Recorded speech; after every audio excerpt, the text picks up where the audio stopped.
Major League Fishing Pro Brent Ehrler, and I have a tip for you today regarding jig skirts and jigs in general. This right here is my basically my skirt making station. I carry this with me everywhere I go. You never know when you're gonna have to match the hatch. You know, this is essentially kind of like fly fishing. You know, when guys go out and they see what flies are around, they can actually tie a fly in the back of their truck and they go out and try and catch them. You know, for this, I'm trying to match, you know, the crawdads, and the crawdads change colors based on season. They change it based on, you know, from lake to lake.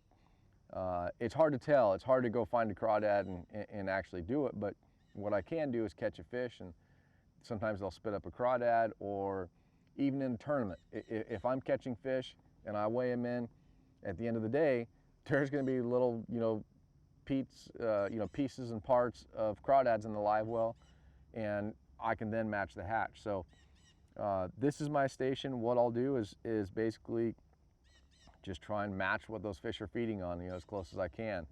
And when I get it dialed in, you know, I have all these different colors here, skirts. What I've done is I've laid out a couple different colors here. I always use two different skirt colors. I kind of like blending them together.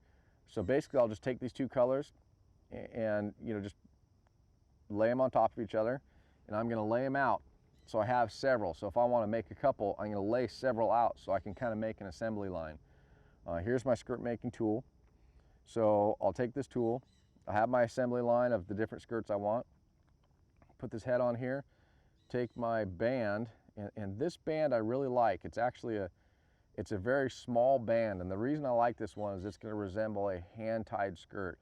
Hand-tied skirts seem to flare out a little bit more. By having this band, this real small band, it's going to flare out a little bit better. So I like this one a lot more than the other ones. This little comb thing slides over this tool. I take that band, slide it on there. It's kind of a pain. It's tight, but that's really what you want. The tighter the better for making that skirt flare out. Take that cone off. Here's my little tool to put in there to grab the skirt. So now I have my whole assembly line here of those skirts already, you know, waiting to be, you know, paired together. I'm going to take this, hook it onto those two skirts. I'm going to pull it through the tool, and I always want it longer on one side and shorter on the other side. So that's about perfect right there. Now all I have to do is grab that collar, grab that band, slide it down onto the skirts, pull it out, unhook it. There's my skirt. Now I can adjust the length of that. Right here it's almost in the middle because it slid in my hand.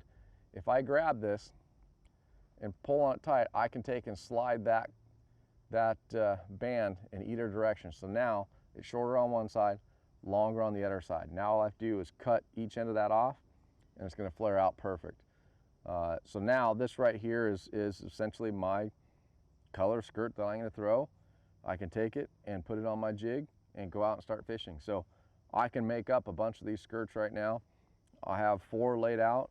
I can make these 4, have them ready. I can put them on the jig or leave them separate and go out and go fishing. So get a bunch of different color skirts, get out there, match that hatch, and you will catch more fish.